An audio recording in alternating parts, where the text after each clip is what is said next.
Click and Buy, bienvenue. Bonjour. Tu es musulman sunnite? Oui.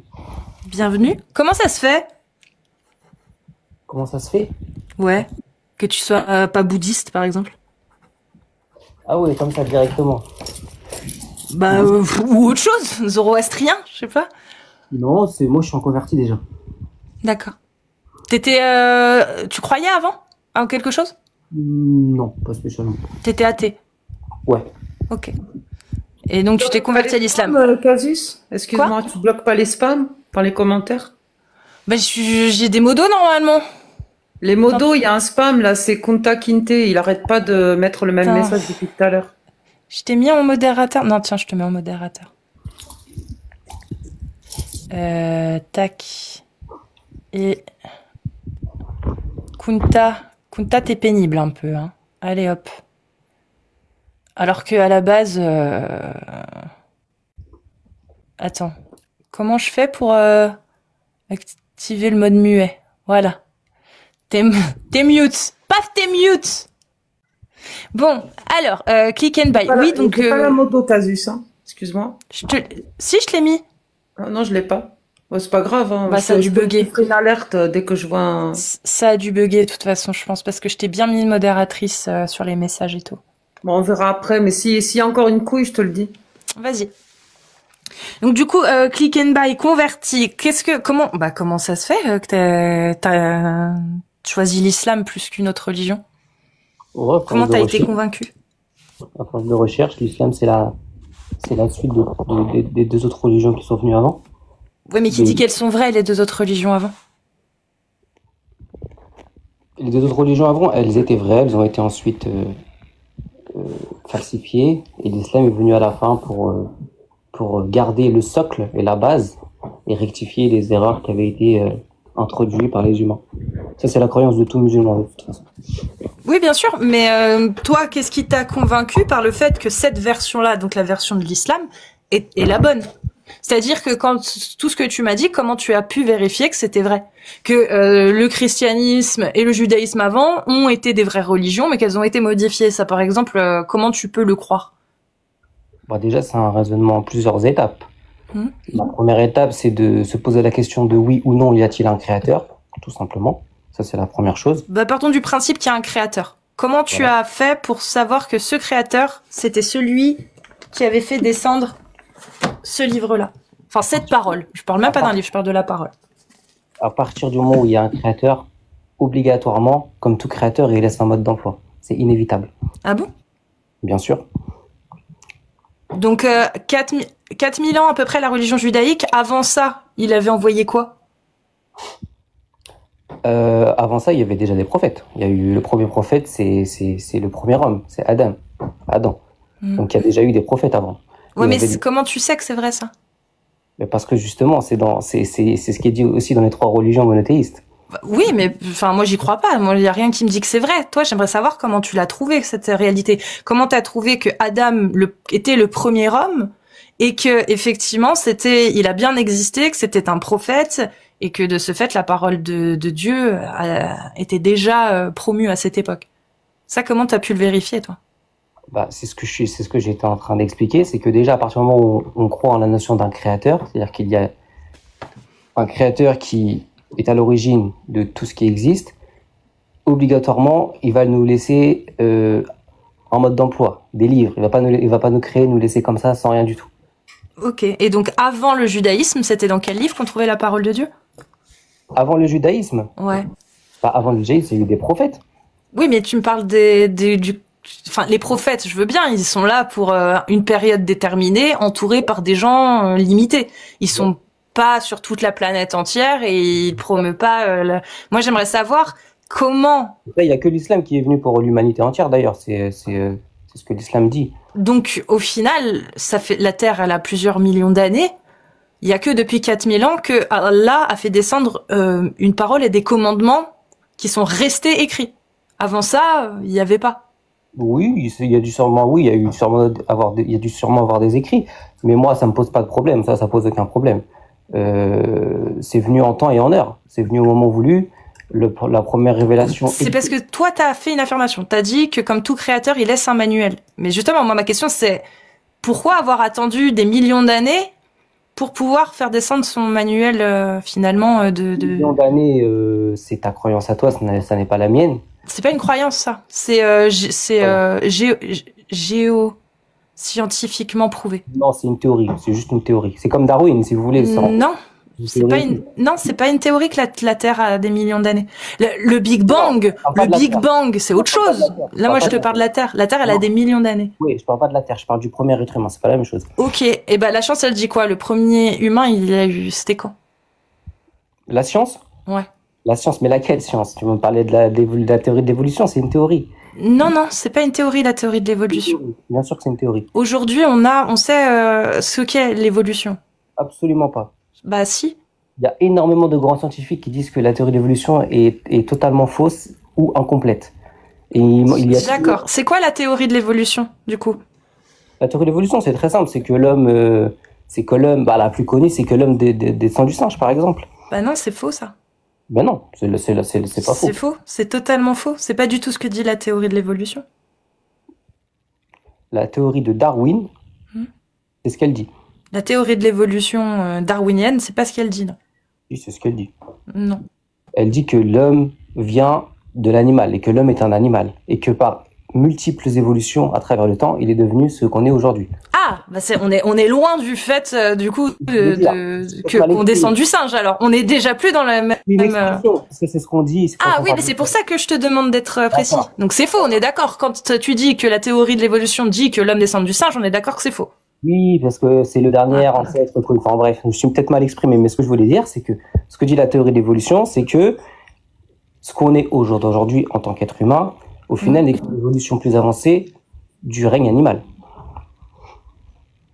Mais du coup, et ainsi que les animaux eux-mêmes d'ailleurs. Quand tu parles d'Adam et Ève, les premiers hommes, on est à leur image, c'est ça? C'est-à-dire à leur image. C'est-à-dire que dans l'évolution Homo sapiens et compagnie, l'homme moderne, c'est à peu près 10 000 ans, je crois. Mais un peu plus. L'homme vraiment moderne. D'accord. Tu vois. Sachant que même les 100 000 dernières années, il y a très peu de différence en fait entre l'évolution entre les hommes d'il y a 100 000 ans et aujourd'hui. Il y en a, mais c'est pas si différent. Adam et Ève, tu les places où sur l'échelle chronologique? Est-ce que c'est des humains auxquels on ressemble, vraiment, ou pas du tout? Donc, c'est-à-dire que sur l'échelle aujourd'hui archéologique de temporalité, on pourrait classer l'apparition d'Adam et Ève il y a combien de milliers d'années? À ma connaissance, je ne pense pas qu'il y ait de date de texte qui parle de dates précises, avant que je sais pas. Sincèrement, je ne sais pas s'il y a des textes qui en parlent précisément. Non, mais toi, pour accepter cette idée-là que Adam et Ève, donc on est pareil qu'eux apparemment, soient les premiers hommes. Du coup, en fonction des recherches scientifiques, toi, tu places où la probabilité que Adam et Ève soient réellement les premiers hommes? À quel moment? Sachant que après j'ai pas toute la chronologie, je suis pas non plus spécialiste dedans. En tête, mais en tout cas, déjà, le judaïsme c'est 4000 ans.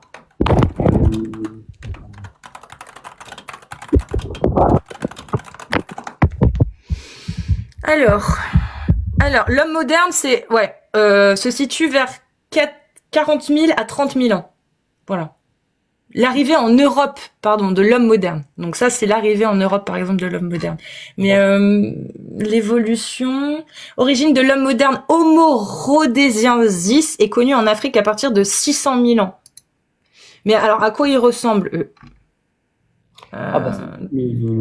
Le premier homme qui est Adam, il ressemble à la façon dont il est décrit dans les textes. Donc il fait 30 coudées, c'est ça, de haut?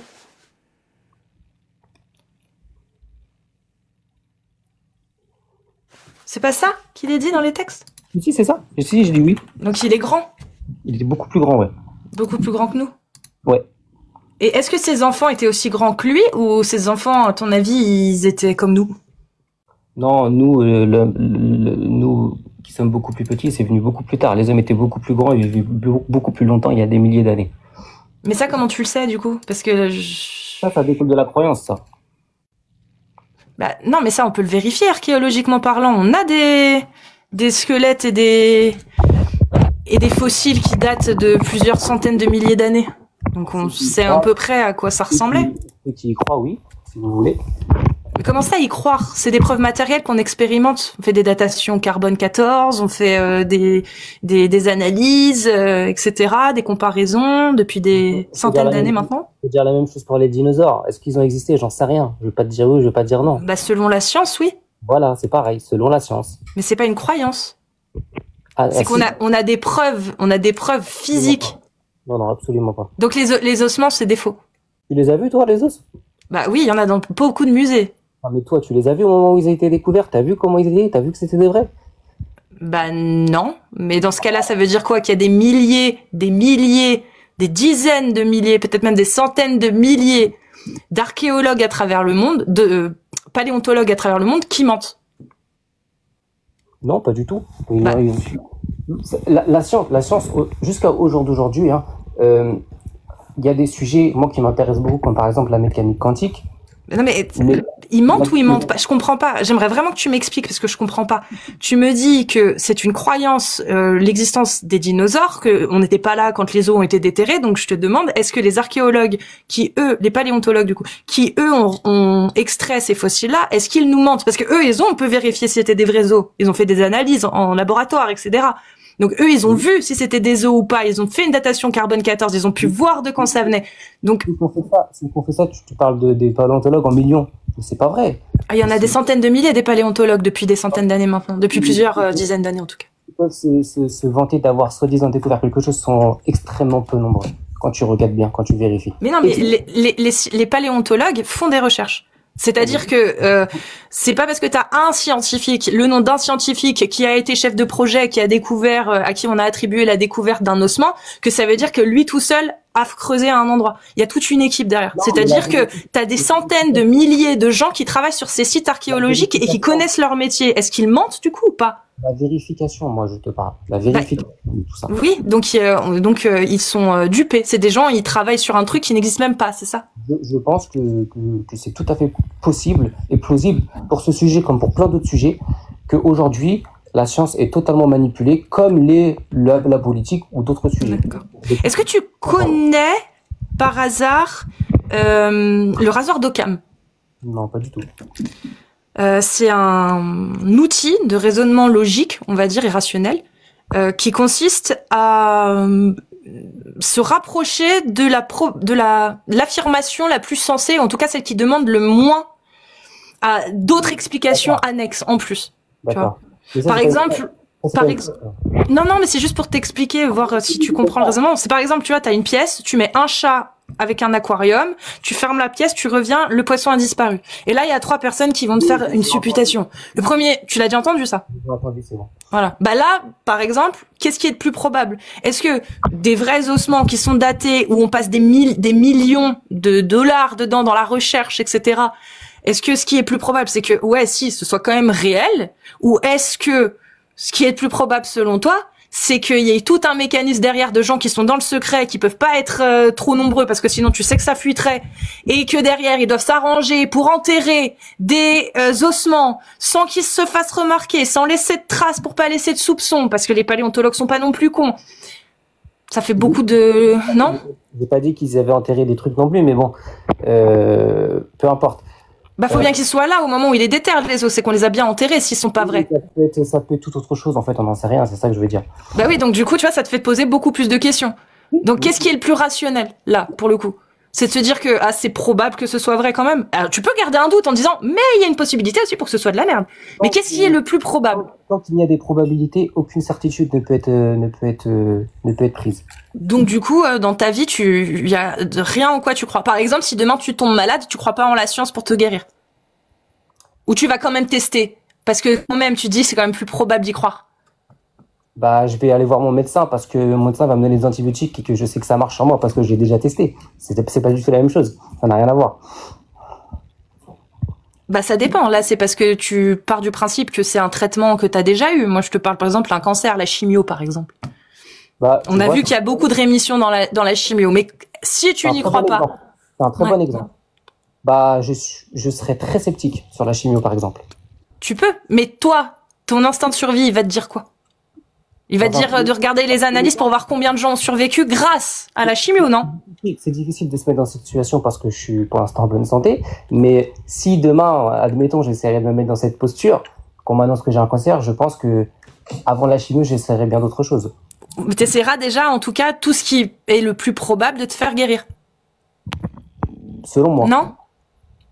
Selon moi. Bah après, c'est au niveau des recherches que tu vas faire. Selon les recherches aussi qui ont été faites, parce qu'il y a aussi énormément de témoignages de scientifiques aux États-Unis notamment, qui disent que le jeûne, par exemple, total, pendant des semaines et des semaines d'affilée, guérissent le cancer de façon assez miraculeuse. Ouais, non, mais là aussi, t'es dans des...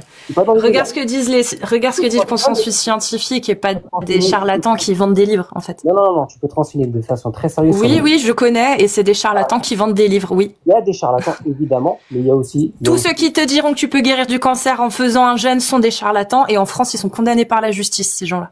En États-Unis, il y a des études très sérieuses sur le sujet pour le coup. Bah, donne-moi le numéro DOI, parce que là, ce que tu dis, c'est quand même très très grave. Numéro d'étude DOI, allons-y, sur les preuves comme quoi le jeûne, ça guérit le cancer. Je l'ai pas en tête, mais je sais que j'ai déjà lu des choses très intéressantes sur le sujet. Ouais, mais aucun avec un numéro DOI, une étude fiable scientifique, ça c'est certain. Donc après, tu peux croire en ce que tu veux, hein, c'est comme tout. Mais savoir quel est le plus rationnel. C'est ça le rasoir d'Occam. Tu peux croire en ce que tu veux, mais à partir du moment où tu appliques le rasoir d'Occam, bah en fait c'est plus tellement vrai. Ça veut pas dire que tu auras tout le temps raison. Ça veut dire que tu vas ni minimiser tes chances déjà de te tromper.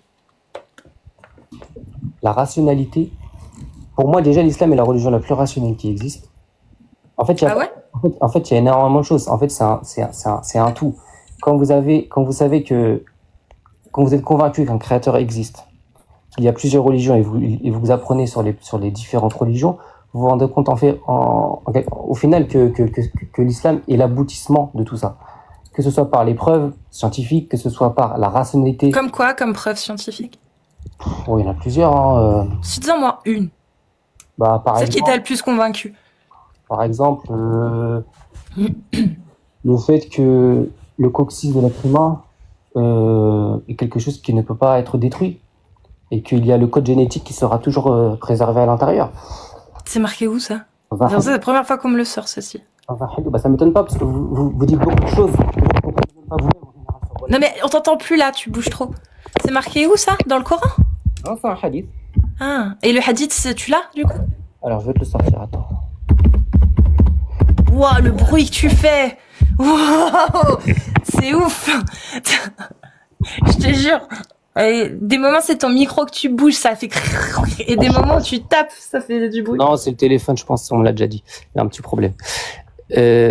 Donc le hadith, c'est Muslim 29-55.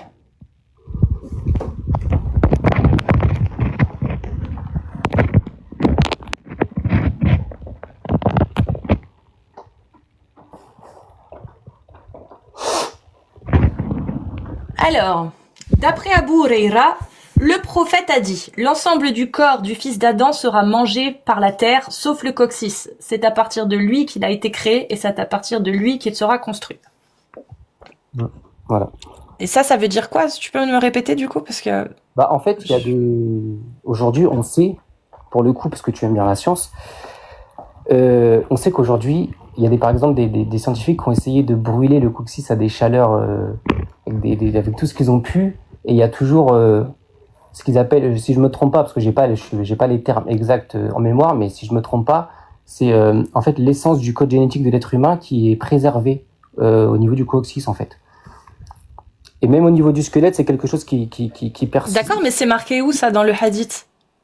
Parce que là, moi, la seule chose que je vois comme notion, c'est qu'effectivement, dans la terre, le coccyx survivra, en gros. En gros, il se détruira pas. C'est à partir de lui qu'il a été créé, et c'est à partir de lui qu'il sera reconstruit. C'est-à-dire que c'est l'identité de la personne. Ah, et ça, c'est quel savant qui dit ça? Quel savant, c'est-à-dire scientifique? Ouais. Non, quel savant de l'islam sunnite interprète ce hadith comme ça? Ah, il n'y a pas de savant sunnite qui interprète ce hadith. C'est ce que le hadith dit clairement, de toute façon. Donc, Mais après, Mais du coup, c'est vrai qu'il se détruit pas? Bien sûr. D'accord. Et depuis quand on le sait? Ouais, il y a pas longtemps. C'est-à-dire que tu veux me dire que les tombes de l'époque, on pouvait pas voir que le coccyx y restait? J'ai pas compris. Les tombes de l'époque, c'est-à-dire? Bah, c'est-à-dire que, tu sais, des profanations, des tombes, etc., ou même des, comment on appelle ça, quand on exhume, des exhumations, et quand on tombe sur des squelettes, ou quand on tombe sur des rien. Personne a vu qu'il y avait le coccyx qui restait? Ah si, peut-être, mais Donc du coup, c'est une notion qu'on aurait pu savoir. Le coccyx, au final, survit à la terre. Là, pour le coup, ce serait vrai, ça rentrerait dedans. Bien sûr. Mais le hadith ne dit pas que ça. Oui, mais le hadith, il dit l'ensemble du corps du fils d'Adam sera mangé par la terre, sauf le coccyx. Donc déjà, il dit un truc déjà qui est approximatif. C'est pas la terre qui mange, on est d'accord. C'est une formule. Ça s'appelle. C'est une formule. Je suis d'accord. Mais c'est une formule qu'un humain aurait pu dire, étant donné qu'il suffisait d'ouvrir des cercueils pour voir qu'il restait le coccyx. Si ce que tu me dis est vrai. Sauf que il est dit que c'est à partir de ça que l'homme est créé, qu'il sera recréé, c'est-à-dire ressuscité. Mais je comprends pas, du coup, il a été créé à partir d'une côte ou à partir du coccyx? Une côte, non, tu mélanges tout. Ça, c'est la femme, ça. De l'argile, par contre, pardon. Ah, oui, ça c'est la femme. Ah, mais alors du coup, ouais, la femme, elle c'est de la côte. Je comprends pas. C'était d'un coccyx aussi, Tu vois, justement, c'est ça. C'est là, justement, que tu vois qu'il semble y avoir une contradiction, alors que pas du tout. C'est que la base première de la création, c'est l'argile, pour l'homme et pour la femme. Sauf que c'est pour ça qu'il est dit ici que il a été créé à partir du coccyx, c'est-à-dire que, en fait, c'est de là que part tout le patrimoine génétique, en fait, de l'être humain. Même, et ça, on le retrouve au niveau scientifique, tu peux chercher, il y a tout ça.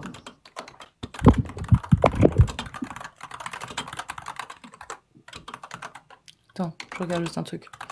Mais donc du coup, partons du principe, pour que ce soit plus logique, que Adam et Ève, ce soit spécial.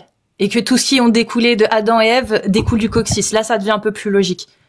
On est d'accord? Je suis. Ouais. Mais de ce fait-là, le coccyx... pardon, pas le coccyx. Le prophète, quand il dit que c'est à partir de lui qu'il a été créé, c'est à partir de lui qu'il sera reconstruit.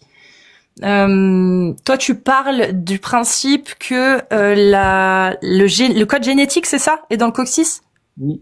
Mais une fois que le coccyx, bah t'es mort et que ton coccyx il est dans ta tombe et qu'il survit. Ouais. Bah il se passe quoi avec ce coccyx? C'est-à-dire, il se passe quoi? Bah on est d'accord qu'il reste là, il y a pas de reconstruction. Oui, mais ça, là, on va partir de quelque chose auquel toi tu ne crois pas, c'est-à-dire tu veux dire que le coccyx c'est la seule chose qui reste pour permettre de pouvoir se reconstruire au paradis ou en enfer? Le jour du jugement. Mais alors les châtiments de la tombe, c'est avant ou après? Non, avant. D'accord. Donc c'est-à-dire qu'il y a que ton coccyx qui va endurer les châtiments de la tombe? Non, aucun rapport. Bah je comprends pas alors. Mais c'est normal que tu comprends pas, tu crois pas à l'invisible. C'est tout à fait normal. Mais non, mais explique-moi, tu me dis, donc, le coccyx, c'est ce qui va permettre la reconstruction au paradis, donc dans l'au-delà, on est d'accord? De physique. On est d'accord. Ouais. Mais Nakir et Munkar, quand ils vont te faire vivre les châtiments de la tombe, est-ce que la construction aura déjà eu lieu? Ou est-ce que c'est ton coccyx qui va endurer? Non, la construction n'aura pas déjà eu lieu pour le jour du jugement dernier. Le jour du jugement dernier, c'est après, c'est à la fin. D'accord. Donc du coup, qu'est-ce qui souffre dans la tombe? Qu'est-ce qui souffre dans la tombe? C'est toi, c'est ton corps. Mais ton corps, il est mort, il n'existe plus. Il a été bouffé par les vers depuis déjà très longtemps. Ça, c'est dans, là, tu parles du monde de Dunya. Moi, je te parle du monde de Barzakh. Le Barzakh, c'est le monde entre notre monde à nous et le paradis et l'enfer. Donc le monde. D'accord. Mais du coup, vu qu'on n'est pas reconstruit, on n'a pas de corps. Donc c'est quoi? C'est notre âme qui va endurer les châtiments? Juste l'âme. Évidemment. Mais comment une âme, elle peut subir des châtiments physiques? Je comprends pas. Ah bah, c'est là que moi je m'arrête. Le comment, je le connais pas, j'ai pas tout côté encore. Tout simplement. Ça fait beaucoup de questions auxquelles faut répondre, on est d'accord. Hein. Pas quand on a la certitude. Bah non, parce que tu décides de ne pas répondre aux questions. Non, oui, je décide parce que c'est ce que je dois faire. Comment tu veux que je te réponde de comment je vais ressentir, par exemple, la douleur ou la joie dans la tombe, alors que c'est pas possible de savoir. La question en elle-même, elle est ambiguë en fait.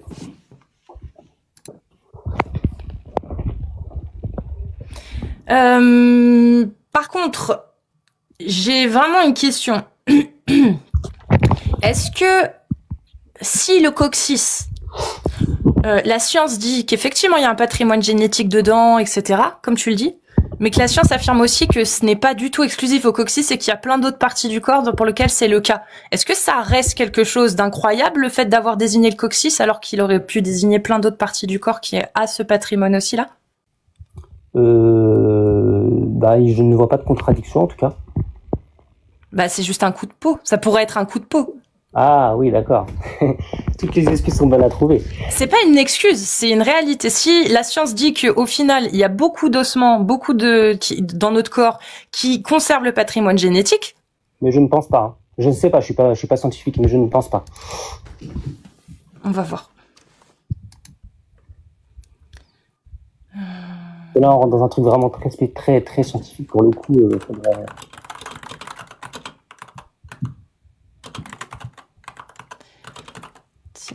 Du corps qui contiennent ces cellules.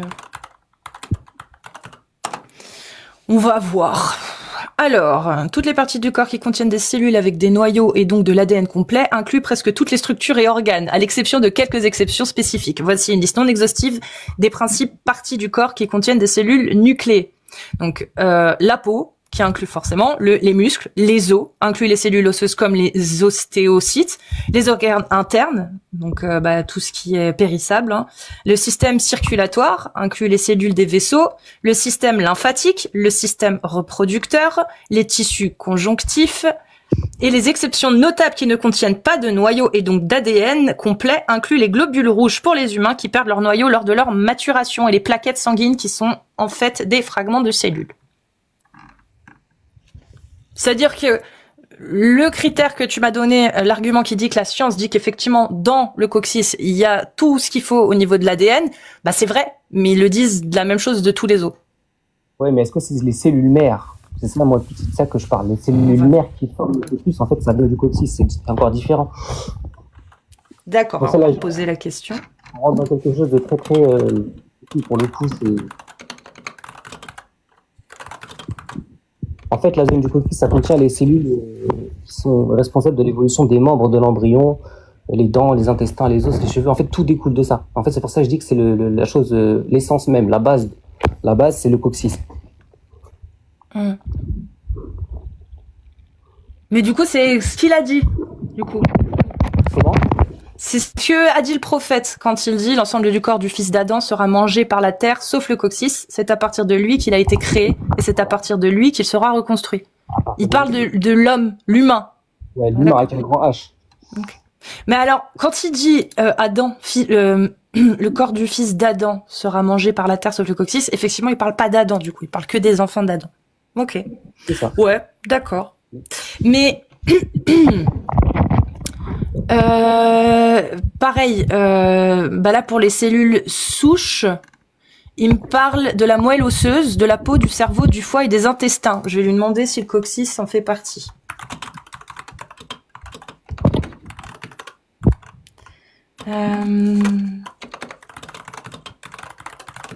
Ça m'intéresse parce que je l'ai jamais eu celui-ci. Il y a beaucoup de choses que, moi, si je peux me permettre, entre parenthèses, j'ai regardé quelques lives, je sais pas, moi je connaissais pas.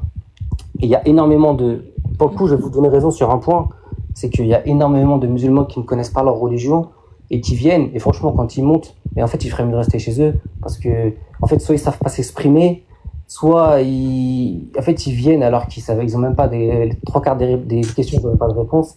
Et du coup, il y a beaucoup de choses qu'on pourrait vous dire et qu'en fait, les gens ne savent même pas, et en fait, ils savent pas vous répondre.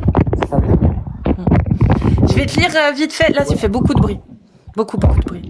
Je vais te lire vite fait ce que ChatGPT m'a répondu sur le coccyx possède-t-il des cellules souches. Le coccyx, comme d'autres os du corps, contient effectivement des cellules souches. Ces cellules souches, principalement des cellules souches mésenchymateuses, résident dans la moelle osseuse qui se trouve à l'intérieur de la plupart des os, y compris ceux du coccyx. Ces cellules jouent un rôle crucial dans la formation des os, des nouveaux os et dans la réparation osseuse. Elles peuvent se différencier en ostéoblastes, qui sont les cellules responsables de la formation de nouveaux tissus osseux.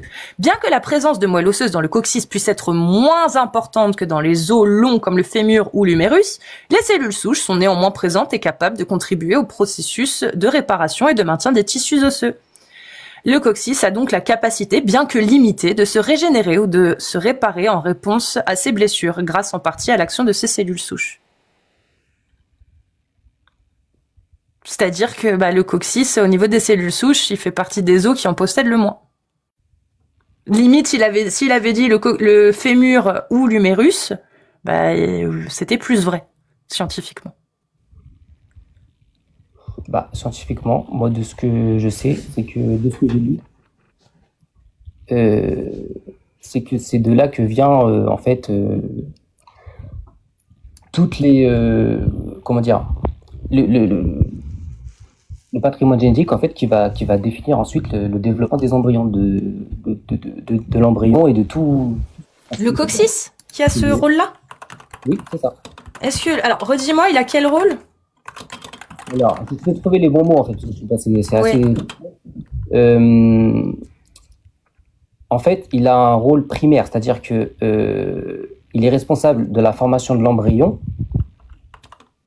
C'est de là que ça part, en fait. D'accord. Est responsable. Donc, est-ce qu'il est responsable sur les cellules mères du fœtus, en fait. De la formation du fœtus? Le coccyx, en gros, le coccyx, il contient les cellules mères du fœtus. En fait, c'est ce qui permet le fœtus. D'accord. Et là, va décider l'intégrité des membres et leurs caractéristiques.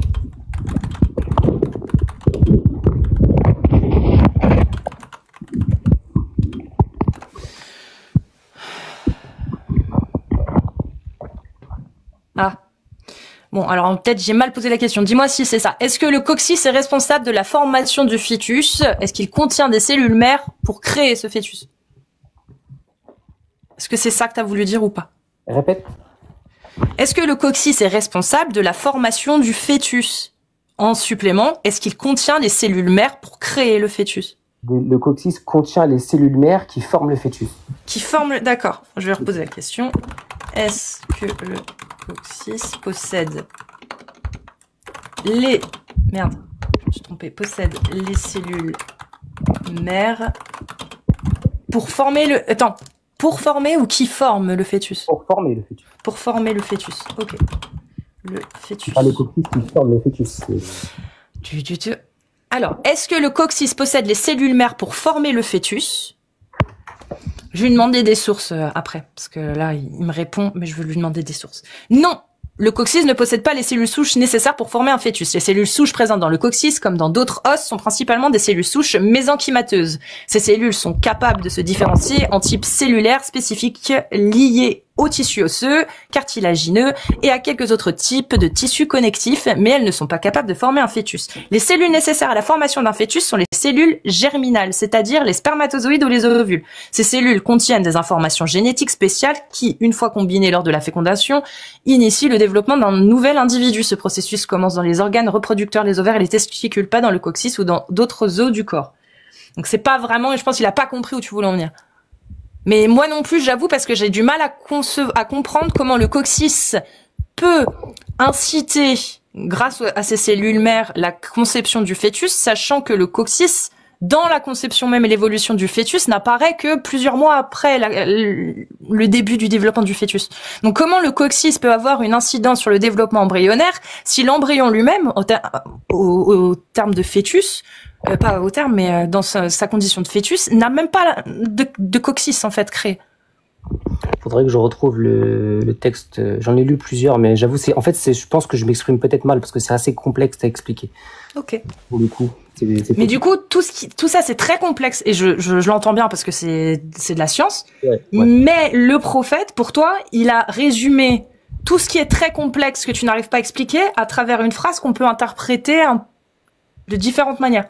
Déjà, ce qu'il faut savoir, c'est que contrairement à ce que certains disent, je suis pas un pro des vidéos le miracle de la science et du Coran. Le Coran n'est pas un livre de science, déjà pour commencer, pour être très clair. Le Coran est un livre de signes. il peut y avoir des faits qui parlent de science. Donc il peut y avoir des erreurs scientifiques, ce ne serait pas des erreurs, ce serait juste une image. Non, c'est pas ce que j'ai dit. D'accord. Donc quand Allah il dit nous avons créé l'homme à base d'argile, on est d'accord que scientifiquement c'est pas du tout vrai, c'est imagé. Du coup. Non, c'est pas ce que j'ai dit non plus. Mais alors c'est quoi alors quand il dit nous avons créé l'homme à base d'argile? C'est pas scientifique.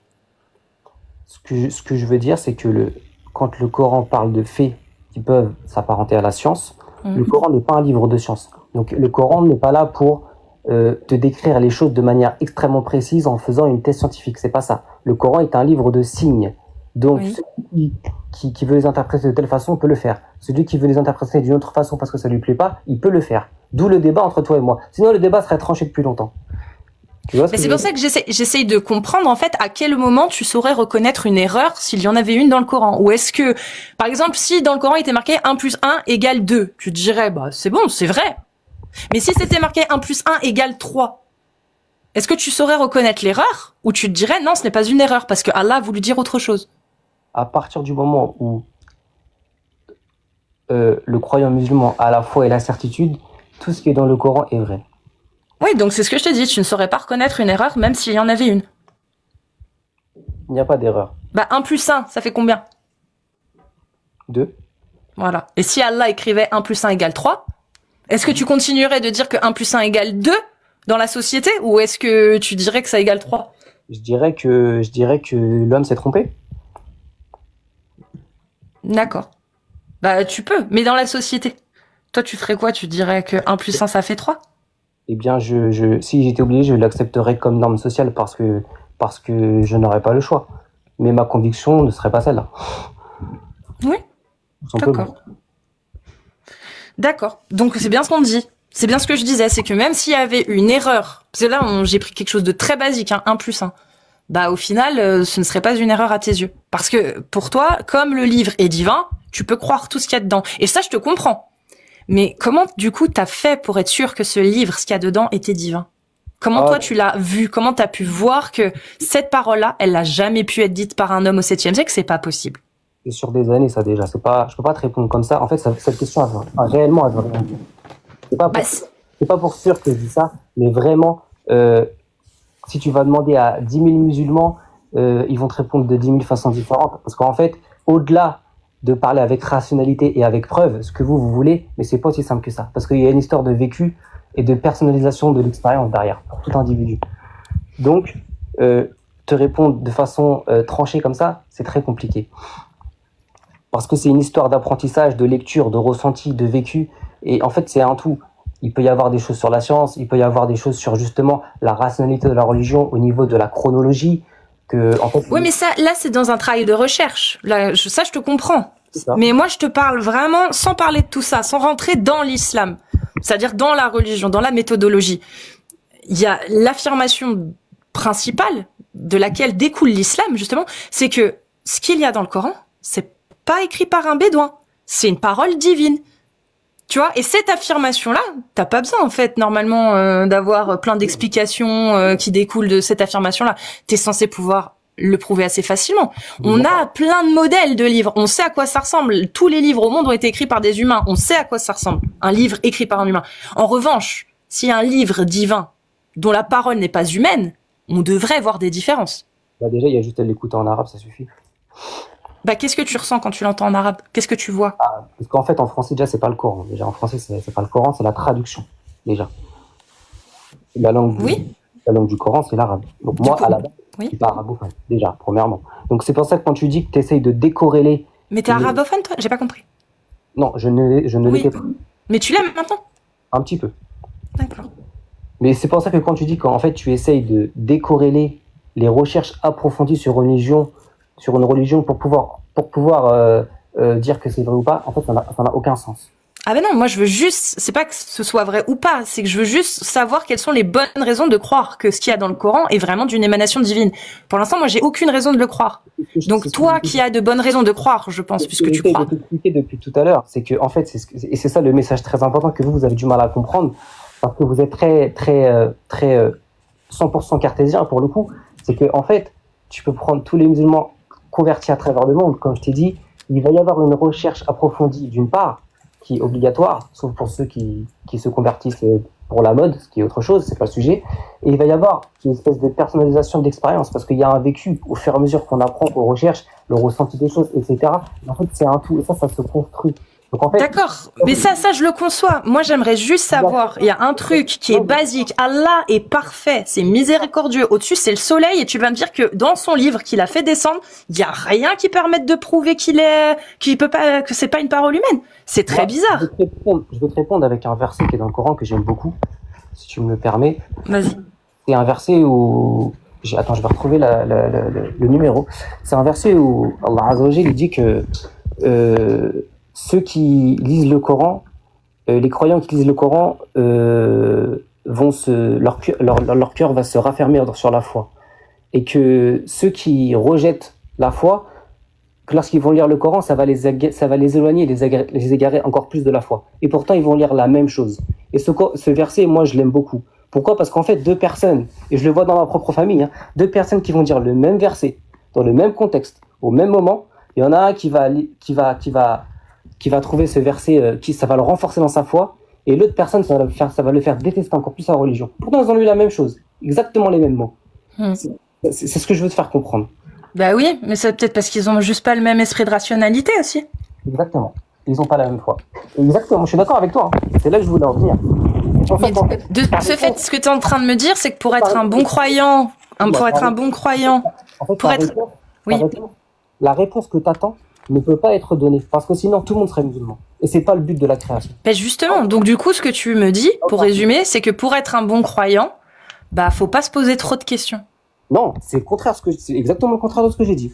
Bah pourtant, moi je te pose des questions, mais tu m'as dit tout à l'heure, moi je m'arrête là. Parce que là, justement, tu pouvais plus répondre. Non, tu m'as parlé d'un sujet précis sur l'invisible. Là, moi, je te parle d'un... c'est bien ça, se poser des questions. À partir du moment où Allah, il ne donne pas de réponse, du coup, tu n'as pas le droit de te poser la question. Tu ne peux pas te la poser. Tu ne peux pas aller plus loin. Mais tu te refuses à y aller. Non, mais tu parles d'un sujet précis. Tu parles du châtiment de la tombe.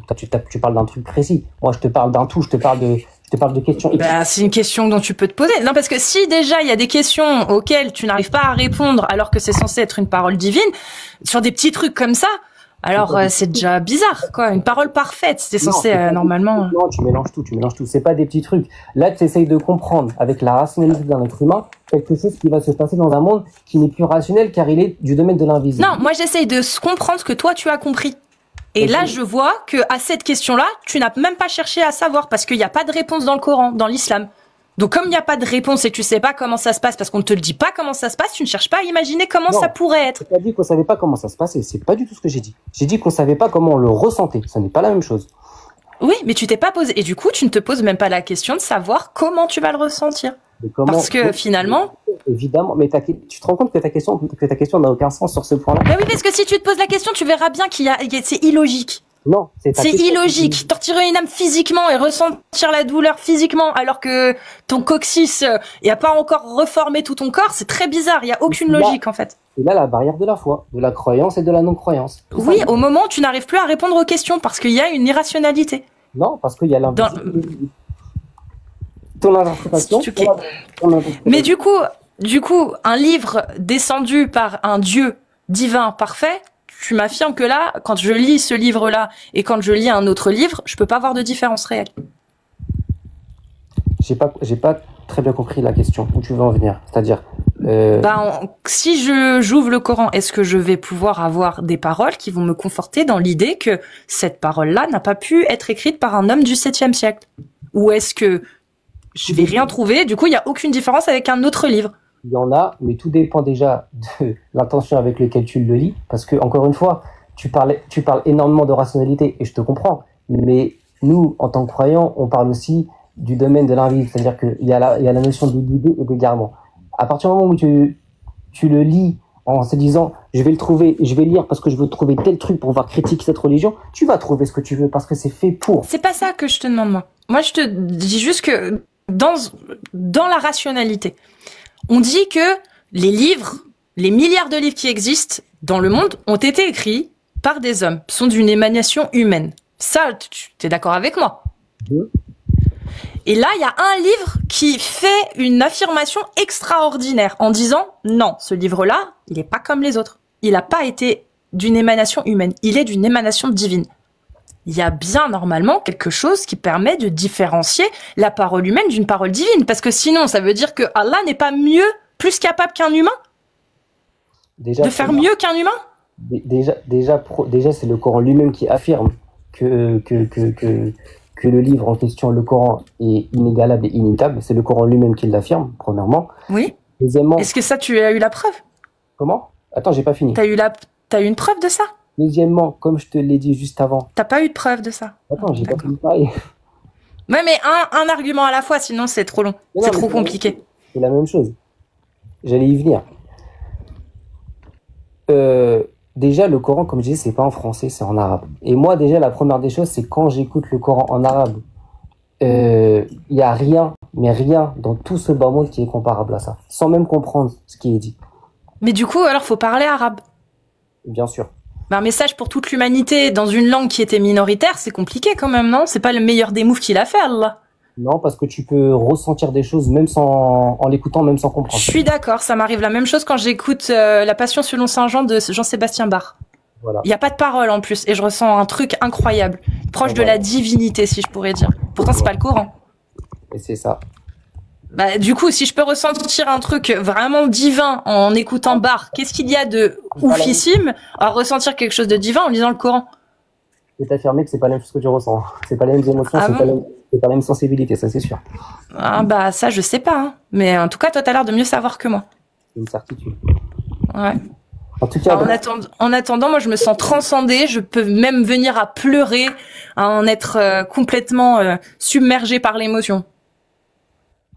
C'est marrant parce que c'est ce que Abu Bakr faisait dans les hadiths Sahih quand il récitait le Coran. Il faisait pareil, il était en transe, il pleurait et tout, comme moi. Le même état. Donc qu'est-ce qui différencie lui de moi?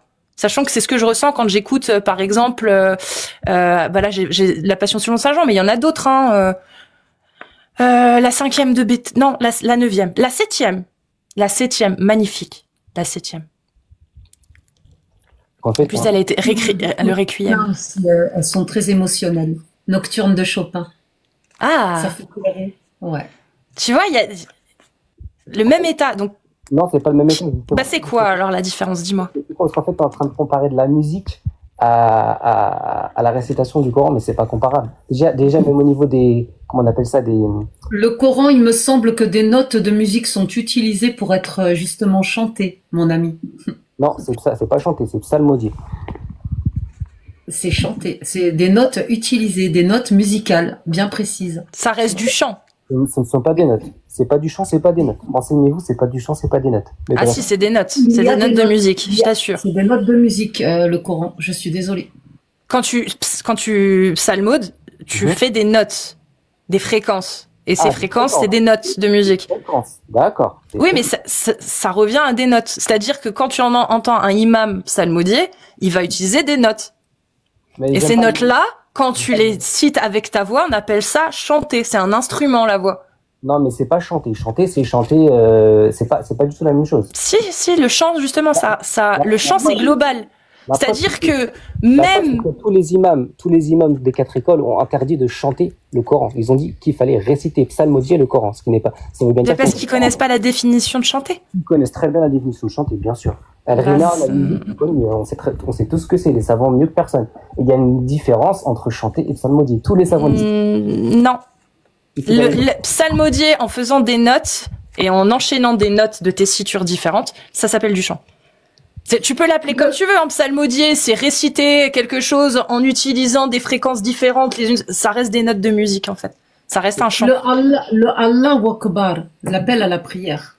Rien que l'appel à la prière, c'est un chant. C'est pas un chant. C'est pas un chant. C'est pas un chant au même titre que chanter une musique. C'est pas du tout la même chose. Bah si. Mais bref. Bah, t'entends pas l'appel des prières. Quand j'étais en Algérie et au Maroc, je suis désolée, j'entendais que des appels à la prière chanter, pas parler. Non, c'est pas parler, c'est pas chanter, c'est entre les deux. Il y a des notes. Ça reste de la musique. À partir du moment où tu as une musicalité avec des tessitures, enfin des changements de notes, de fréquences, ça en reste de la musique.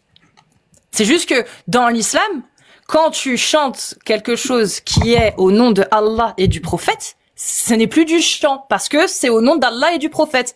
Mais théoriquement, ça reste du chant. C'est juste que dans l'islam, ce n'est plus considéré comme un chant blasphème, un chant mécréant. C'est quelque chose de sacré. Déjà, il n'y a même pas d'instrument déjà. Bah non, la voix est un instrument. Non, il n'y a pas. Tu as déjà pris des cours coraniques dans une mosquée ou pas? Comment?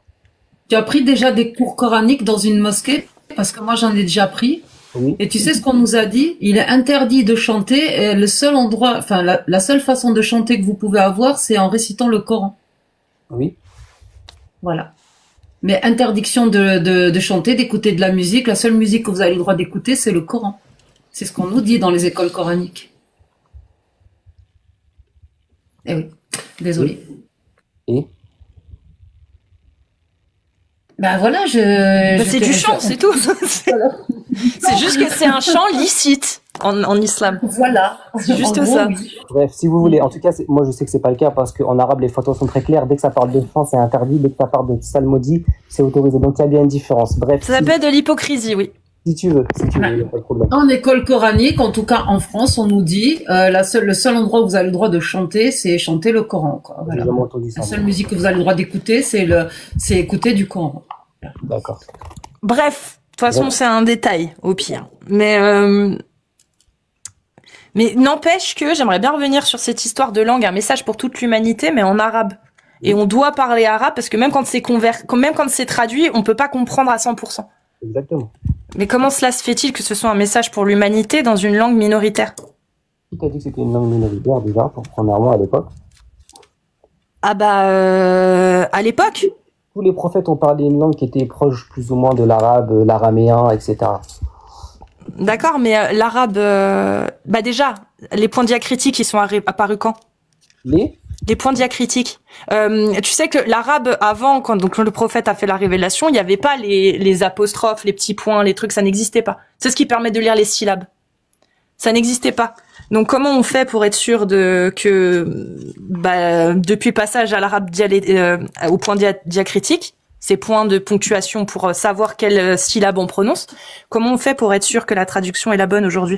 La traduction en arabe avec les points diacritiques. Non, mais ça c'est juste des formalités d'écriture. Ah bah non, parce que certains mots, quand tu les lisais à l'époque, comme il n'y avait pas les points diacritiques, tu pouvais utiliser n'importe quelle syllabe. C'est-à-dire qu'il y avait des mots que qui pouvaient dire plusieurs choses en fonction de la syllabe que tu voulais utiliser. Mais avec les points diacritiques, on a apposé des syllabes précises. Donc comment tu sais que le mot qui a été écrit par par un de ses compagnons à l'époque, sans les points diacritiques, aujourd'hui avec les points diacritiques, c'est vraiment les bonnes voyelles. Mais le Coran d'aujourd'hui et le Coran de l'époque. Ben non, les points diacritiques sont pas les mêmes. Ils n'existaient pas à l'époque du prophète. L'arabe a évolué. Avant, les petits points là n'existaient pas. De quel petit point tu parles? Bah, tout ce qui est virgule, point, les petits neufs là, les petites apostrophes en dessous et au-dessus, les petits traits, les petits points. Les points diacritiques n'existaient pas. Ces points-là. C'est de lecture, c'est des versions. On appelle ça le hafs, c'est le warsh. Et bah, comment tu sais quelle est la bonne? C'est ce que je te demande. Ça ne change pas le sens. Ah bah si, il y en a un petit peu quand même sur certains points. Absolument pas. Pour moi qui suis en train d'apprendre l'arabe, je peux dire que c'est exactement la même chose. C'est une question de la façon dont tu vas le lire. En termes de justement de chant, comme tu dis. Exactement. Du coup, pour toi, tuer et combattre, ça veut dire la même chose. Comment? Tuer et combattre, ça veut dire la même chose. Absolument pas. Bah pourtant, c'est le terme qui est utilisé dans la sourate 9, verset 29. Dans la Walsh, c'est marqué combattez, et dans le Hafs, c'est marqué tuez-les. Non, mais tu parles de la traduction, là. Non, je te parle du mot utilisé. Non. Le mot utilisé dans le Walsh, le Walsh, c'est combattez, et dans le Hafs, c'est tuer. T'es arabophone pour savoir ça? Bah, je travaille avec des arabophones. Et je l'ai comparé en live avec Hannah. Pour ceux qui connaissent Hannah, la marocaine qui fait des lives aussi sur l'islam. On a comparé son ouvrage Walsh avec mon Hafs. Mm-hmm. Et puis il y avait aussi une autre personne, t'es pas toi Alia, je sais plus, il y avait une autre femme avec nous et on vérifiait. Et sur celle-ci, le combatté, moi j'avais combatté et elle avait tué. Et en arabe, elle qui parle arabe, effectivement, c'était pas exactement le même mot. Ça se jouait à... Dans ma traduction, moi, alors on n'arrive pas à savoir si c'est wash ou quoi que ce soit, mais en tout cas, au lieu de frapper les, j'ai corrigé les. À la 434. Mais ça, Tu c'est vois, des par traductions. exemple. Ça, c'est traduction, ça, ouais. Non, non, moi, je parle vraiment en arabe. C'est-à-dire que le wadribuhunna, ça sera quand même wadribuhunna. Mais en arabe, c'était pas le même mot. Mais je me souviens plus des mots, parce que, comme tu l'as dit, moi, je suis pas arabophone. Mais dans le Walsh et le Hafs, tu regarderas, c'est pas le même mot à combattre. Combattez-les, c'est le Hafs, et le Walsh, c'est tuer. En arabe. C'est le seul que j'ai retenu. Hein. On en a eu plusieurs, mais celui-ci, je trouvais qu'il était facile à retenir, donc je l'ai retenu assez facilement. Voilà. Bah, Mais intéressant, j'irai vérifier. Mais ce serait intéressant de voir en fait comment on fait aujourd'hui pour être certain que la traduction, le passage de l'arabe de l'époque à l'arabe avec les points diacritiques, c'est réellement fait de façon fidèle et conforme. C'est un travail historique, hein, ils ont travaillé sur ça, parce que là c'est même un problème de langue. Au-delà du Coran, c'est même un problème de langue. Parce que même les livres. Que plusieurs versions de Coran existent, ça pose déjà un problème, ça. Plusieurs versions, c'est-à-dire. Bah, c'est-à-dire qu'il y a plusieurs écritures de Coran qui existent et ce ne sont pas toutes les mêmes. C'est de la calligraphie. Qu'il y a dans le livre en plus. C'est de la calligraphie, c'est la façon d'écrire. Moi, par exemple, quand j'ai appris à lire, tu me passes un warsh, je sais pas le lire. Un hafs, je sais le lire. Parce que la ponctuation, justement, m'aide à pouvoir lire d'une certaine manière. La ponctuation, pour savoir comment prononcer les mots, en fait. Avec les voyelles, etc. Eh ben, écoute... En bref, en tout cas, j'ai pas beaucoup de temps, mais moi, je voulais juste revenir sur un point. Par rapport au sujet du mariage des petites filles, vous faites souvent l'amalgame sur une chose, je voulais le soulever avant de partir, c'est que je sais pas si vous le faites exprès ou si c'est juste que vous n'avez pas compris. C'est qu'en fait, vous répétez constamment que en islam, un nikah, c'est-à-dire je parle de la consommation du mariage avec des filles non pubères est autorisée. Ce qui est totalement faux. C'est un mensonge éhonté. Donc, je voulais... Car même Aïcha elle-même à 9 ans a été considérée comme pubère par les savants musulmans. Tu peux me donner, s'il te plaît, la source qui affirme que Aïcha était pubère, s'il te plaît, à ses 9 ans? Chronique de Tabari, par exemple. J'attends que tu me donnes la source de la chronique de Tabari. Ça me ferait vraiment plaisir que tu me montres la page où c'est marqué que Aïcha était pubère. Alors, chronique de Tabari, je vais te le retrouver tout de suite. Ouais, je veux bien. Je crois que c'est volume 122, page 3, il me semble. En arabe, du coup. Attends, je vais te le retrouver tout de suite. Je vais te le retrouver, bouge pas. Si t'as la version anglaise, ça m'intéresserait plus parce que je n'ai pas la version arabe. Anglais, pour le coup, je connais no speak English. Parce que moi, j'ai d'autres sources qui disent que, par exemple, qu'ils ne peuvent pas affirmer qu'elle était pubère, étant donné que plusieurs hadiths mentionnent qu'elle avait ses poupées avec elle.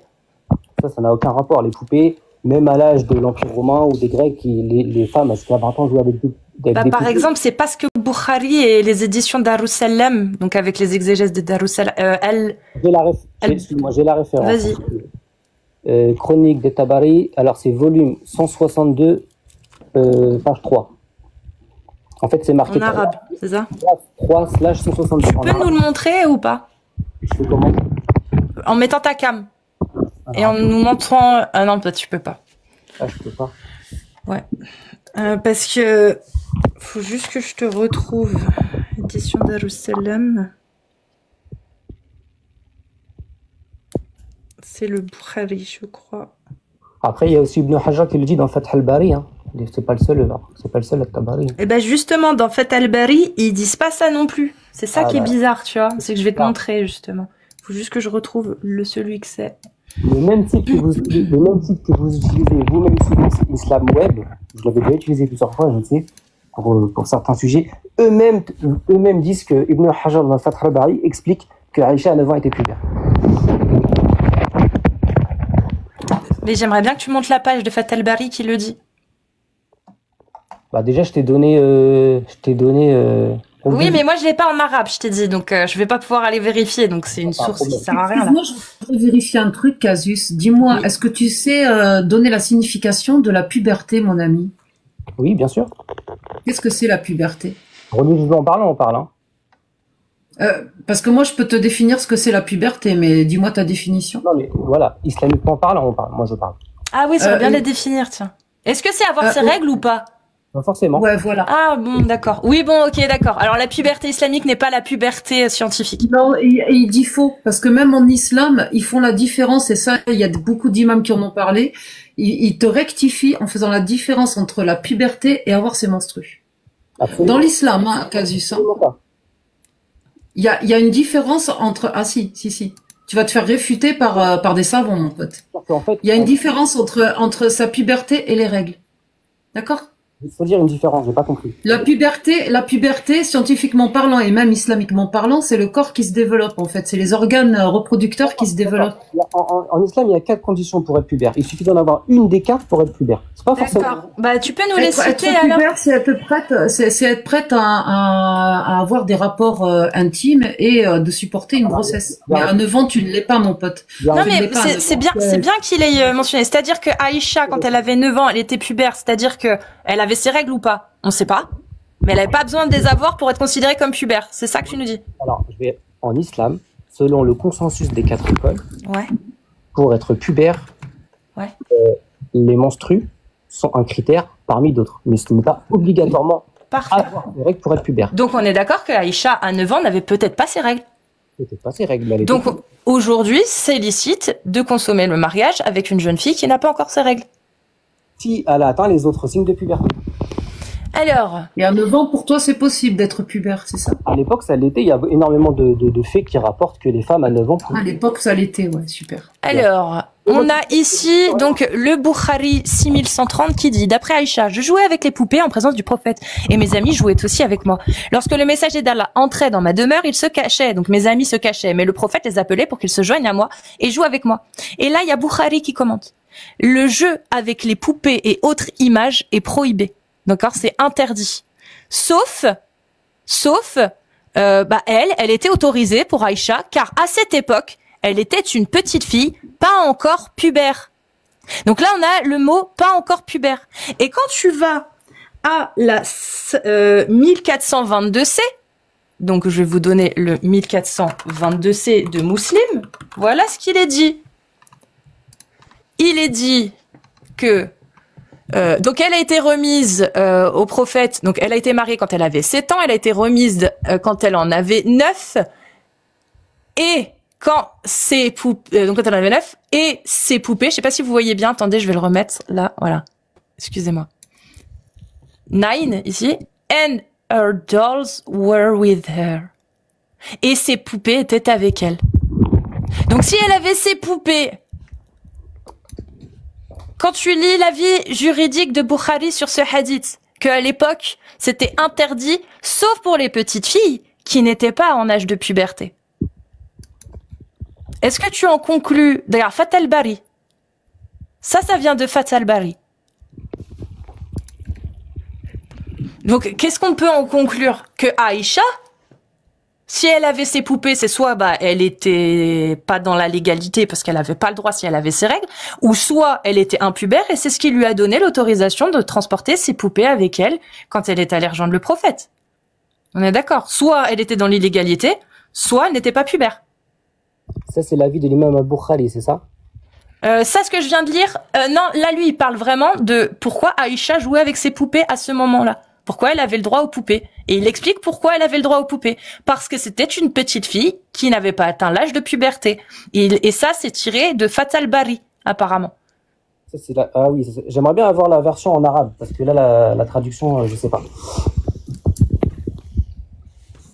Je parle pas arabe, je sais pas lire arabe. Donc si tu sais lire, c'est parfait. En fait, le problème, c'est que même dans les traductions de certains tafsirs, quand on va prendre Ibn Kathir, ou Qurdubi, ou Tabari, ou d'autres, ils vont prendre certains versets où ils vont traduire, enfin, c'est pas eux, c'est les traducteurs, je veux dire, ceux qui ont fait les traductions en français des tafsirs, ils vont traduire le mot as-saghira par impubère, ce qui est totalement faux. Oui, la petite Sahira, mais quand c'est suivi par n'a pas encore ses règles, c'est la jeune qui n'a pas encore de règles. Non, je parle des tafsirs, là. Oui, moi je te parle des tafsirs de Al-Tabari, Qurtubi, Jalalayn et Ibn Kathir, où il est marqué l'impubère, alors que c'est la Sahira. Mais c'est la petite, trop jeune pour avoir des règles, parce que c'est pas que Sahira qui est écrit. C'est la sahira, trop jeune pour avoir des règles, mais je sais pas comment on le dit en arabe. Donc c'est bien l'impubère. Non. Pour ça qu'on traduit impubère. La fille, la petite, la sahira, trop jeune pour avoir des règles, tu vas me dire que c'est pas une impubère? Non, pas du tout. Parce La petite fille, trop jeune pour avoir des règles, c'est pas une impubère. Parce qu'elle peut être pubère par d'autres moyens. Non mais, d'accord, ok, on part du principe du coup, excuse-moi, j'avais zappé que dans l'islam, la puberté, c'est pas du tout la même chose que la science. Mais y a pas de souci. Mais du coup, on est d'accord que Aïcha, ou quelle que soit la fille en question, qu'elle ait ses règles ou pas, si à 9 ans, son père décrète qu'elle est apte, on a le droit de la consommer. Elle a pas besoin d'avoir ses règles. Il faut qu'elle ait d'autres signes de la puberté. Comme lesquels? Il y en a 4. Il y a les menstrues pour les femmes. Il y a le liquide. Bon, excusez-moi, je vais être obligé de dire ça. Voilà, on va dire ça. Pour les hommes ou pour les femmes, on va dire ça. Liquide séminal. Où il va y avoir des poils, autour de parties, voilà. Ou si elle a aucun de ces signes-là, c'est l'âge de 15 ans. Ok, parfait. Donc, une petite fille de 9 ans qui a 2 poils au cucu, et ben ça passe. Ou sous les bras. Ou sous les bras. Absolument pas, parce que je savais que tu allais y venir. Ah. Selon le consensus des 4 écoles, le duvet, ça ne compte pas. Il faut que ce soit des bois. Ah non, non, des poils. Non, des poils. Des poils. Moi, j'avais déjà des poils, des vrais poils sous les bras quand j'étais en primaire. Et j'avais, du coup, moins de 10 ans. Qui a parlé des bras? Ah, donc c'est juste en bas, c'est ça? Moi, tu parles de sujets que tu maîtrises même. Mais en bas aussi, mon rêve, j'en avais sous les bras, c'est que j'en avais. C'est juste que parler d'une petite, voilà. Moi, j'ai évité de dire poil au pubis. Mais si tu préfères, j'avais déjà 1 ou 2 poils au pubis. Non, 1 ou 2 poils, ça marche pas. Ah. Les textes sont très clairs. Ça parle de savoir. D'accord. Donc les textes sont très clairs. Bah cette petite, elle a du poil. Donc on fait comment? Une petite de 10 ans, 11 ans. Aujourd'hui, c'est très rare, ça n'existe plus. Ou peut-être dans certains pays, dans certaines zones, mais concrètement, aujourd'hui, c'est très rare. Mais à l'époque, c'était tout à fait normal. Comment tu le sais? Elles sont où les études scientifiques qui le disent? Tous les historiens le savent, tous les historiens le disent. D'accord, donne-moi un historien qui le dit, c'est parti, j'attends. Donne-moi. Non, non, non. Là, depuis tout à l'heure, tu fais des affirmations sans rien donner. Donc, cette fois-ci, je vais pas te lâcher. Je veux une preuve, là, maintenant, de ce que tu avances. Que les scientifiques, les historiens savent très bien qu'à l'époque, les petites filles de 9 ans pouvaient avoir du poil, en bas plus facilement que les petites filles d'aujourd'hui. J'ai hâte que tu me donnes cette source. Ah, bah, j'en ai vu plein. Bah, vas-y. On attend. Numéro DOI, si tu veux. Y a pas de souci. C'est les études, recensé dans le milieu scientifique, validé, etc., reconnu par les pairs et tout et tout. Donc si t'en as un, allons-y. Parce que là, cette affirmation-là, ça va être compliqué de la prouver. Hein.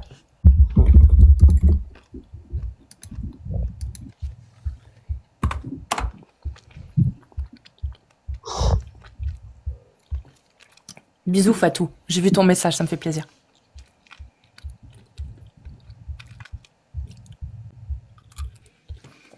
Bref, tu sais quoi? On va partir du postulat que t'as raison. Mais aujourd'hui, manque de peau. Une petite fille, elle a du poil. Et en plus, elle a ses règles à 9 ans. Ouais. Pas de chance. Est-ce qu'on peut la marier ou pas? Alors, si, admettons, aujourd'hui, par exemple, une fille de 9 ans a ses règles, elle peut, si elle le souhaite, se marier, évidemment. Attends. Tout à l'heure, j'ai lu Murtaza Khalil. T'étais là? Je sais plus. Peut-être.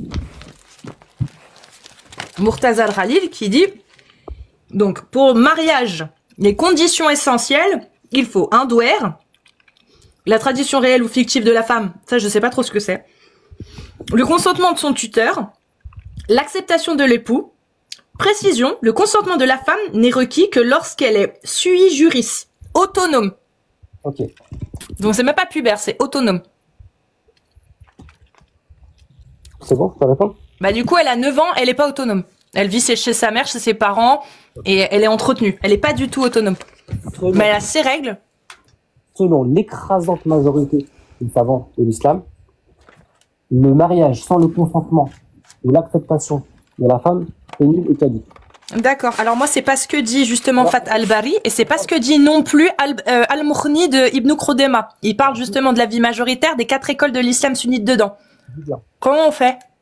Il y a une extrême minorité des savants, donc notamment ça a été rapporté par Ibn Qudama dans Al-Mughni, que le consentement de la fille, de la petite fille, on va dire plus jeune, qui n'est pas pubère justement, n'est pas forcément obligatoire. Cet avis-là, il est isolé et il contredit tous les hadiths. Donc à partir de ce moment-là, lorsque la parole d'un savant contredit... Où c'est que c'est marqué que c'est un avis isolé? Comment? Quel savant a dit que c'était un avis isolé? Parce que en attendant, c'est ce que dit Ibn Kathir, Tabari, Qurtubi, Jalalayn, l'imam Malik, l'imam Shaif, l'imam Hanbal, donc Ahmad Hanbal. Ils disent tous ça. Sauf l'école... Non, l'école Shafi'i, elle dit même pire. Elle dit qu'à 9 ans, elle peut être contrainte à être remise. Moi, tu confonds tout. J'ai compris. Tu confonds tout. Moi, je suis en train de te parler de la consommation al-nikah.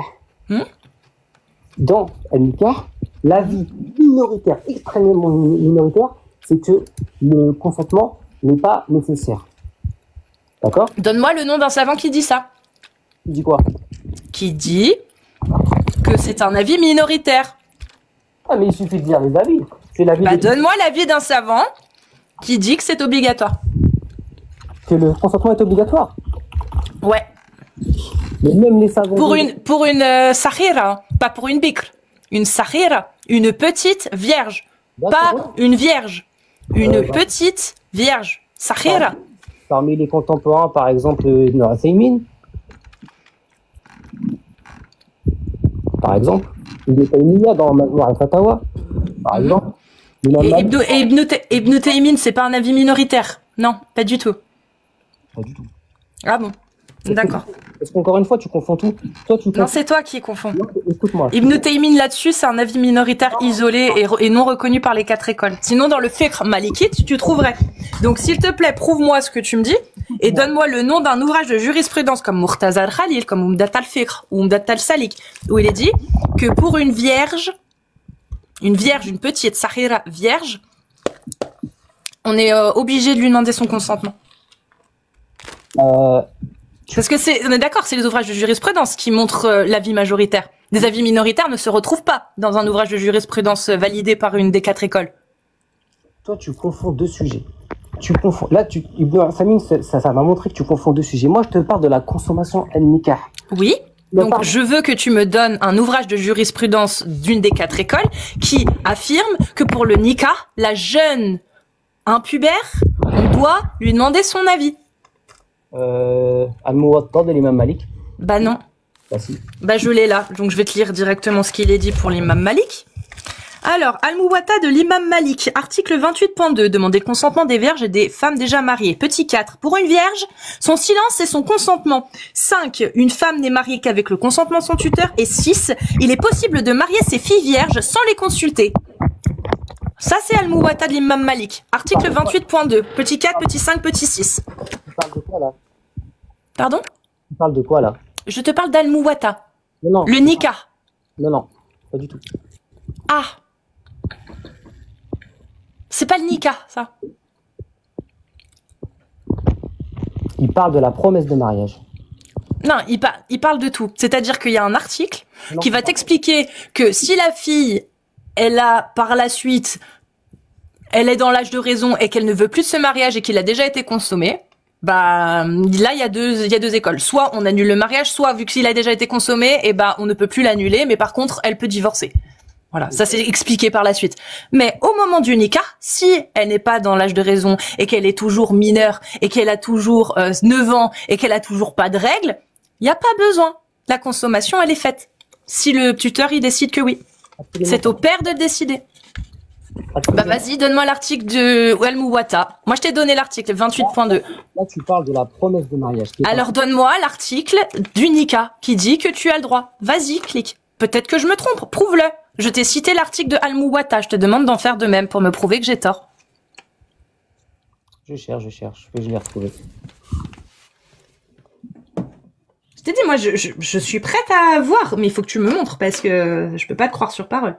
Là, le 28.2, il est très clair sur les conditions. Et par la suite aussi, c'est expliqué les annulations au niveau de la consommation. Par exemple, dans la consommation, la consommation article 28.4. Si je t'aide, tu peux aller voir dans le 28.4, c'est là. Cohabiter synonyme de consommer. Ça déjà, il le dit lui-même. Les stipulations non permises sont citées. Également, en 28.6, par exemple, l'imam Malik dit, alors ça aussi, l'imam Malik, pour le coup, c'est censé être majoritaire au Maghreb, je sais pas, c'est chelou, parce que l'imam Malik, lui, il dit quoi? La coutume, lorsqu'un homme épouse une femme et qu'il pose comme condition qu'il ne se mariera pas à une autre femme, n'est pas valable. Voilà, alors que c'est ce qui se fait un peu, soi-disant... j'ai entendu beaucoup de fois cet argument de de femmes qui se disaient malikites et qui disaient moi mon mari, si je me marie avec lui, je vais lui faire signer une clause pour pas qu'il puisse se marier avec une autre femme. Mais est-il au courant que l'imam Malik dit que c'est pas valable ça? Majmou' al-Fatawa, Ibn Taymiyyah. Non, oui, Ibn Taymiyyah, je sais qu'il est contre. Mais c'est un avis isolé. Absolument pas. Si. Absolument pas. C'est un avis isolé et qui n'est valable que pour l'école Hanbali, je crois. Pas du tout. Hanafi? Je sais plus. Ibn Taymiyyah, c'est pas Hanbal? Non, Hanbalite. Mais justement, oui, voilà. Pas de chance, l'avis isolé, il est dans le mazhab de l'école de l'imam Ahmed, pour le coup. D'accord. Mais moi, j'aimerais savoir, du coup, comment ça se fait que dans l'ouvrage de Al-Muwatta, l'imam Malik que tu m'as cité, tu peux pas me donner un article qui me contredise, en fait. Je comprends pas. C'est pas ça, c'est que j'ai pas toutes les références sous les yeux, je retiens pas, j'ai pas un ordinateur dans la tête et j'avoue, j'ai pas tout sous les yeux. Parce que là, je t'ai donné par exemple le chapitre de consommation, tu pourras aller voir en 28.4, et il y a rien de ce que tu m'as dit. Tu pourras aller vérifier. De toute façon, c'est tout l'article 28 du mariage. Et dedans, il y a aucune mention de ce que tu dis. Donc moi, j'aimerais comprendre si c'est vrai ce que tu dis et que c'est un avis isolé, le fait de pouvoir marier et consommer une petite sans lui demander son consentement, pourquoi dans l'ouvrage de l'imam Malik, on le retrouve pas? Sachant que ça s'explique, hein. Mais pourquoi, du coup, dans les ouvrages de jurisprudence, on le retrouve pas non plus? Si, on le retrouve. Donne-le-moi. Parce que là, Al-Mourni, je peux te le sortir, hein, le texte, hein, en arabe, si tu veux. C'est pas du tout dit ce que tu dis. Fat el-Bari, pareil, c'est pas du tout ça qui est dit. Bon, après, je vais surtout attendre que Amir y vienne pour le montrer en arabe, parce que moi, je saurais pas dire si ce que tu lis est vrai. Mais si Amir est là, Amir, tu peux monter avec plaisir. Hein. Mais c'est pas ce que j'ai sous les yeux, en tout cas, moi. Quand je lis Fat el-Bari, Al-Mourni, c'est pas du tout ça. Donc c'est pour ça que je cherche à comprendre, en fait, d'où tu tiens tes sources. Ce qui est étonnant, c'est que même les savants contemporains comme Cheikh Al-Fawzan ou Cheikh Ibn Baz, qui sont de l'école hanbalite, interdisent le mariage de la femme sans son consentement. Mais comment ça? Comment ça Attends. Est-ce que tu sais que Cheikh Al-Fawzan, il promeut le mariage à 9 ans aussi? Non, mais je parle de consentement, là. Oui, mais est-ce que tu le sais, ça, déjà? Il dit qu'il est autorisé de marier une femme à partir de 9 ans. Parfait.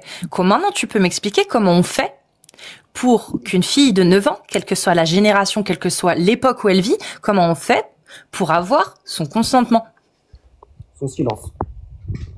Merci. C'est dans les textes. Voilà, merci. Voilà. Mais j'ai pas dit le contraire de ça. Hein. Tu peux m'expliquer comment ça... tu peux... En quoi? Non, mais est-ce que tu te rends compte quand même de ce que tu as dit? C'est-à-dire que si la fille dit non, c'est non. D'accord, si elle dit rien, c'est oui. C'est ça. Voilà. On est d'accord, au final. Oui, et au final, est-ce que c'est réellement un consentement, le silence, selon toi? Le consentement, bien sûr, le silence, c'est un consentement, bien sûr. Ah. Moi, quand je suis pas d'accord avec quelque chose, ma fille, elle a 8 ans, si elle est pas d'accord avec quelque chose, elle a juste à me le dire de la tête ou verbalement, mais... Oui, moi... parce que tu l'as élevée comme ça. Mais quand tu élèves ta fille pour condition de se soumettre non seulement à Dieu, mais aussi à son père et à son mari, que on lui apprend que son père voudra toujours le mieux pour elle et que si son père lui choisit un époux, il lui choisira un bon époux et que pour être une bonne fille, elle devra être comment on appelle ça, être honorer son père, voilà, elle devra être une bonne épouse, elle devra faire honneur à sa famille. Quand on lui apprend ça depuis toute petite, tu penses que le jour où son père lui propose un homme alors qu'elle a 9 ans, elle va dire non? Bah là, tu en reviens à la responsabilité des êtres humains et notamment des pères. C'est encore un autre sujet. Ah mais c'est ce qu'il y a dans l'islam de respecter et honorer son père, que lui il prendra toujours les bonnes décisions, qu'une femme doit être sous l'autorité d'un homme et quand c'est plus son père, ce sera son mari. Ça, elle est conditionnée à ça depuis toute petite. Donc si son père lui dit épouse cet homme et qu'elle est conditionnée à obéir à son père, est-ce que tu penses qu'elle pourrait dire non? Je suis d'accord, mais c'est aussi de la responsabilité du père de faire tout ce qu'il y a de mieux pour sa fille. Donc en fait, c'est dans les deux sens. D'accord, mais Allah, il a prévu quoi pour sanctionner ce père si ce père-là, bah, il a juste éduqué sa fille comme Allah lui demandait et sa fille ne dit pas non. Mais elle a pas envie, mais elle dit pas non par respect pour son père et parce qu'elle croit que c'est son devoir. Il y a un hadith qui dit clairement que l'homme qui marie sa fille à un pervers sera considéré comme ayant rompu les liens de parenté. D'accord. Mais il lui arrive quoi comme jugement? Quelle est la préconisation d'Allah sur lui? Parce que Allah, il dit que les fornicateurs, faut les fouetter de 100 coups de fouet. Donc j'ose imaginer que Allah, il a préconisé quelque chose contre les pères qui mariaient leurs filles sans réel consentement. Ça, c'est aux juges musulmans d'en décider. Ah. Il y a plein de sujets sur lesquels... Mais ça, c'est si la fille, elle se rebelle. Si la petite fille de 9 ans, elle est mariée, elle se rebelle jamais. Bah, elle a le droit de divorce aussi. Hein. La femme musulmane peut divorcer. Ah oui, non, mais c'est bon, elle est conditionnée. Elle est dans une secte, hein, de toute façon. Donc tu penses bien qu'une fois qu'elle a quitté son père, elle est restée sous l'emprise de son nouveau mari, hein. C'est logique. Si tu pars de ce postulat-là, forcément, ça change tout. Bah, c'est une secte, pour le coup, tu regardes la définition, toutes les religions rentrent dedans. Hein. Toutes. Sans exception. Après, moi, ça me dérange pas, c'est pas un problème, ça. Quand je parle de secte, c'est de conditionnement. Plus l'endoctrinement est puissant, plus effectivement, je vais parler de secte. Là, en l'occurrence, pour que cette gamine, elle ait été conditionnée à ce point-là pour ne pas réussir à dire non le jour de son mariage à 9 ans, bah, c'est que, oui, le conditionnement a bien marché. Donc, si tu vois pas ça comme une secte, bah, t'as le droit, hein. Mais moi, je vois ça comme une secte, pour le coup. Ce conditionnement-là. C'est une petite fille de 9 ans. Bah, aujourd'hui, effectivement, avec toute l'émancipation que l'humanité a vécue, oui, les petites filles, elles sont peut-être plus aptes à dire non et à se rebeller un peu. Mais à une époque où la femme était déjà vue comme étant sous l'homme, entre guillemets, dans le sens où elle est sous l'autorité de l'homme, bah, les petites filles, quand elles naissent, elles sont éduquées dans cette forme-là. À écouter son père. Et si son père est le meilleur, parce que c'est son père et qu'il veut que son bien, bah, s'il lui propose un mari, elle a déjà été conditionnée à se dire que c'était la meilleure chose pour elle. Bon, franchement, il faudra vraiment que le père soit un salaud et qu'il ait pas de cœur. Non, faut qu'il soit persuadé que ce qu'il fait est bon. Parce que à partir du moment où il croit que la parole d'Allah et le comportement du prophète est la meilleure des choses à faire, bah, il verra aucun mal à faire ça. Non, donc c'est pas qu'il sera mauvais, c'est juste qu'il sera persuadé de faire le bien. Allah lui a donné l'autorisation et le prophète l'a fait. Pourquoi ce serait mal? Parce que c'est juste une permission, c'est en aucun cas une obligation et ni même une recommandation. Allah permettrait-il quelque chose de nuisible? Non. Bah voilà. Donc quand un homme donne sa fille en mariage, c'est pas parce qu'il est mauvais, c'est parce que justement, il est convaincu que ce qu'il fait est bien. Parce que le prophète l'a fait, parce que Allah l'a autorisé. Les gens ne sont pas fondamentalement mauvais. C'est juste que c'est des croyances, des endoctrinements ou des valeurs ou des certitudes qui les rendent mauvais. Mais eux sont persuadés que ce qu'ils disent ou ce qu'ils font n'est pas mal.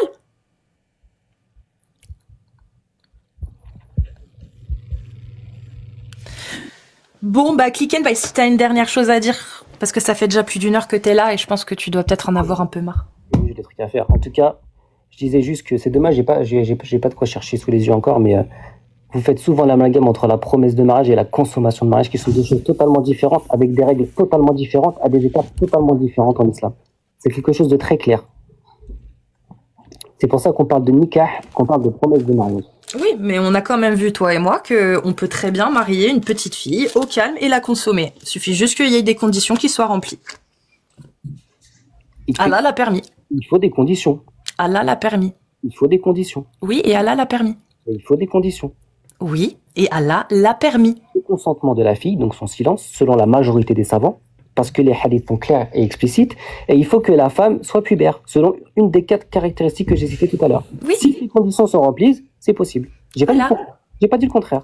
Donc Allah n'a pas cru bon de protéger les millions de petites filles qui, au cours de 1400 ans, ont été mariées à tort.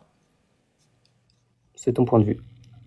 En tout cas, je te remercie, Click and Buy, pour ton honnêteté. En tout cas, au moins, je suis quand même content d'avoir fait un débat avec toi. Au moins, c'est pas parti en vrille comme 99% du temps. Bah non, t'es respectueux. Je suis assez content quand même de ça, parce que souvent, c'est assez... Enfin, souvent, j'en ai regardé que quelques-unes, mais ce que j'ai vu, c'est waouh, c'est que ce soit de ton côté à toi ou de l'autre côté, franchement, en fait, c'est même pas des débats constructifs, parce que ça part dans la haine, dans l'insulte, dans le truc, toi tu mutes, lui il répond plus. C'est dommage, en fait. C'est pas le but, je pense. Bah, faut donner des réponses. Toi, tu donnes des réponses, donc bah on enchaîne. Mais quand les gens refusent de répondre à des questions simples, c'est compliqué quand même. C'est parce que je disais, la plupart des musulmans, et là vous avez raison, et les musulmans eux-mêmes le déplorent, ne connaissent même pas leur religion et n'ont pas de réponse à apporter. Et là, je suis même déçu de moi-même parce que j'ai pas tout sous les yeux, mais j'aurais pu t'apporter les réponses sur le sujet-là, mais c'est pas grave. Mais il y a beaucoup de choses que les musulmans pourraient vous répondre, mais ne le savent pas, donc ils dansent, donc après toi tu t'énerves et après ça part n'importe quoi. Ouais, mais c'est drôle aussi, tu peux pas lier, des fois c'est drôle. Moi, je préfère ça, je trouve ça beaucoup plus... Et je pense même que les gens qui nous ont écoutés ont plus aimé ce type de discussion que quand ça part en vrille, quoi. Ah, mais moi aussi je préfère, hein. Je pense que c'est quand même beaucoup plus intéressant. Eh ben merci en tout cas Click and Buy, et puis bah à l'occasion je suis sûre que tu repasseras, que ce soit chez moi ou chez quelqu'un d'autre. En tout cas, je te le conseille. J'aurai ce que j'ai pas eu le temps de chercher là, Parfait. Aussi je reviendrai. On fait ça comme ça. Prends soin de toi. Salut. Salut, bonne soirée.